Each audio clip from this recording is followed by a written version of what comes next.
Polarium, we have a problem, guys.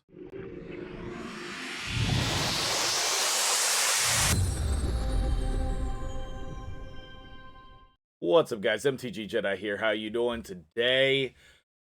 Not feeling the best, so we're gonna keep this short and sweet. Keep your activities in the game to a minimum right now. I hope everything will be fixed by the time this video gets posted later, but as of the time of the recording of this, Fire Knight not working, campaign not working, coming over here with the deck of fate not working. Hopefully tomorrow you will get my deck of fate video. I'm gonna flip some cards and pull some shards. um that's a mouthful, but until then I wanted to give a quick video talking about Kaja specifically, how good she is, and let's compare her to a couple different champions. I'm hearing some crazy rumors that other content creators are saying she's a Duchess replacement, an Elva replacement, Duchess plus Elva, all of these crazy things. So let's break that down in today's video. Before we jump into that, does anybody have prices on this? This is their trick or treat pack, I think. It says nightmare pack, but I think this is a good deal, but I would need to see it. You know, like this first one would be like stars, 2 or 3 stars. But if you look here, that leads me to believe the prices are going to average out, but it honestly depends on what these prices are. So if you got this or you know what's going on with this, hit me up in Discord. I would like to be able to pass that along to everyone. But jumping back into the topic of the day, well, actually, while you're at it, tell me how you're feeling about the primal shards. I still feel like they're way too expensive and no one's buying them.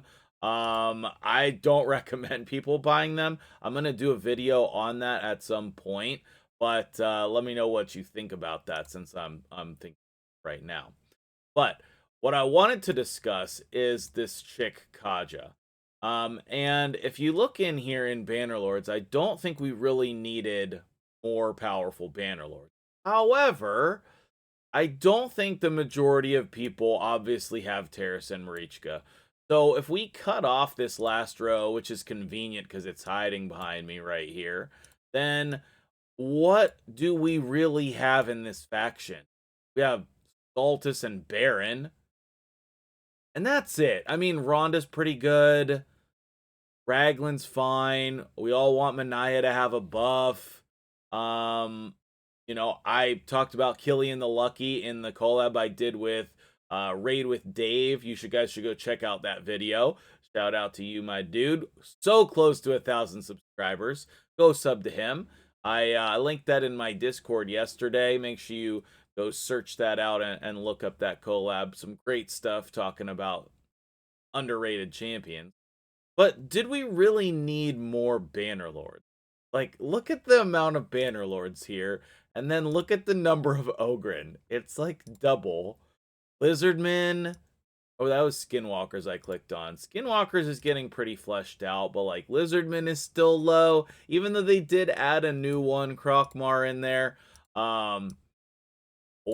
I mean, like we could seriously why not add that in Sylvan? Anyway, okay. Let's focus here. We can't change the fact that she's a Bannerlord. I guess her and her little minion over here, Timid, are like the court entertainment for the Bannerlords or something.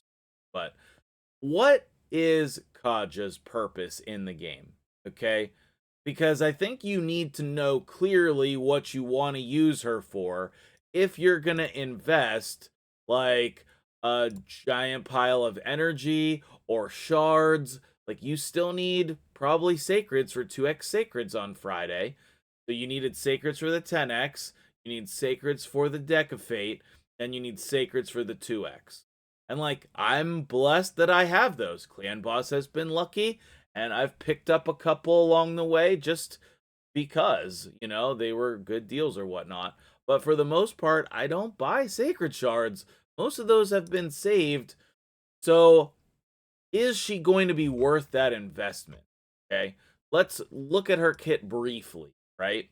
So she's going to heal herself by 10% of her max HP.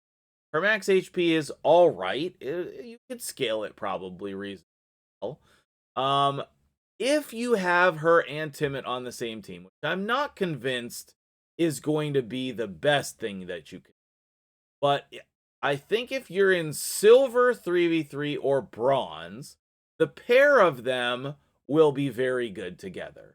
If you're trying to hit gold 3v3, I don't think it's going to be good enough. At least right now, I don't think that. Maybe I'm wrong. I think it's weird that her A2 is the revive. Most of the time, the revivers, it's the A3. But both of these, wait, this is on a 4-turn cooldown. These are just in the wrong spot, Plarium. They're in the wrong spot. Okay, so we're going to pretend like this is the A3. Revives all dead allies. I don't think that putting increased crit rate and increased crit damage on a revive is good. I don't think it's good. However, if we're going to do that, and you have this underrated champion, Little Miss Annie, then I think that that could be cool. Because when she's revived, she attacks the enemy that killed her. So she's going to get increased crit rate or most likely increased crit damage and then attack them with whatever skill she feels like using. And she does increase attack on herself already. So I think that that could be a cool combination, maybe even more so than Timid. But maybe they could all go together, you know? Annie could be the damage dealer, Timid could be the buff reducer, and then you could put somebody in there. I don't know who the 4th champion would be, honesty. You would probably need a stronger aura, a stronger speed aura, but maybe this is like a slow go first team. So maybe you would put like, you know, a champion to help you stay alive, right?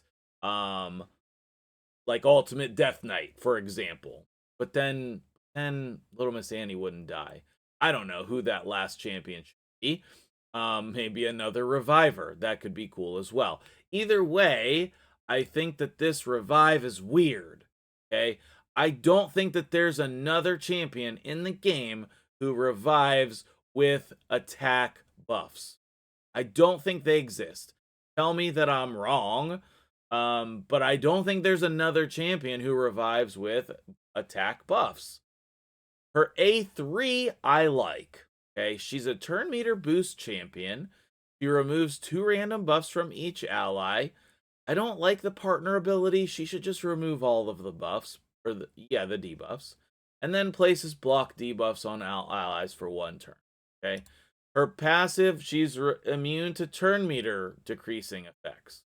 So if you're going up against like a Lysandra or a Lady Kimmy or the new Shu Zen, you know, anybody who's messing with your turn meter, she's going to decrease it or completely eliminate it, depending on if Tim is on the team. If you want to see a dedicated video where I use a bunch of different Kaja Timid teams in Arena, let me know in the comments below. And if you appreciate this breakdown, hit the like button. I know we're all waiting to be able to play the game here, but I think actually Arena still works. Look at her. Her freaking weapon is so weird too. Like a spoon. Got like a combat spoon.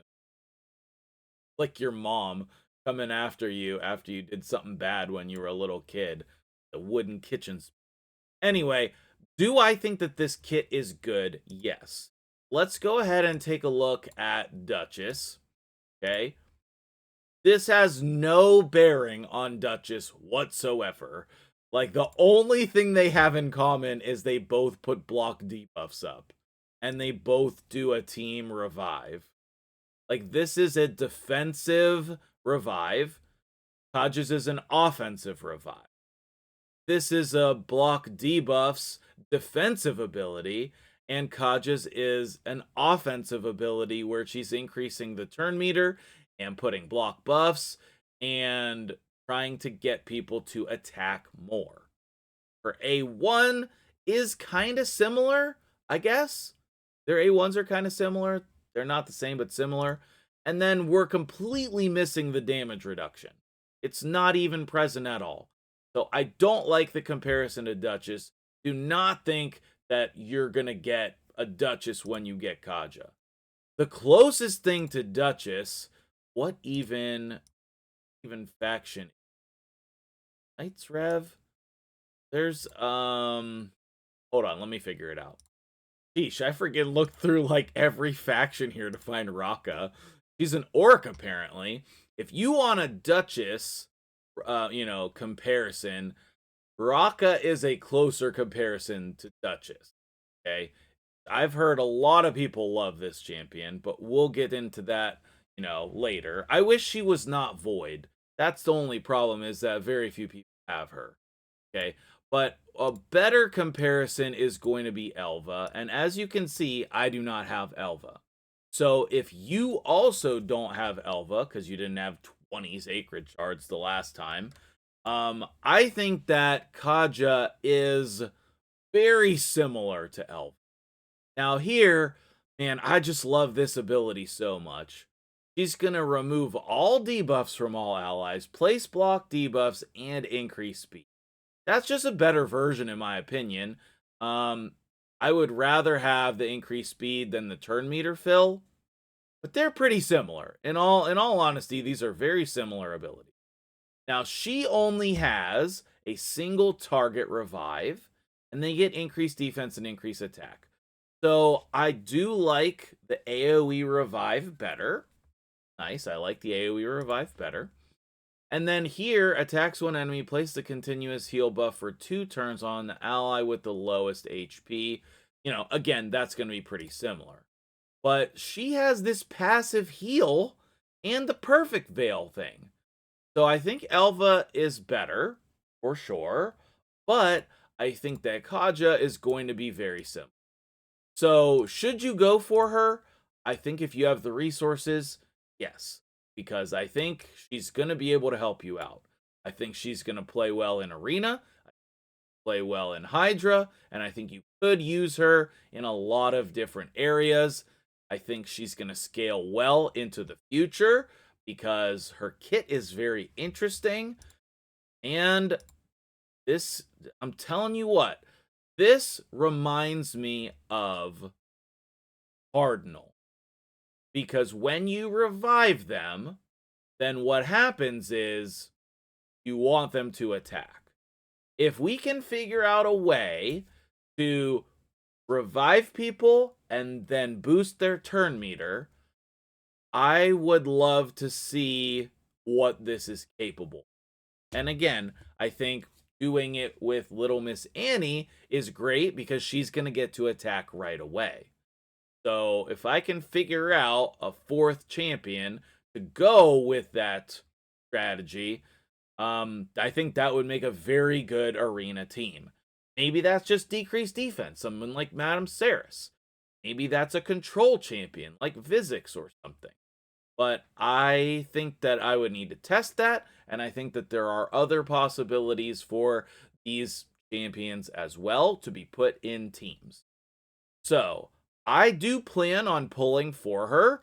I have the resources to do the fusion and to get her.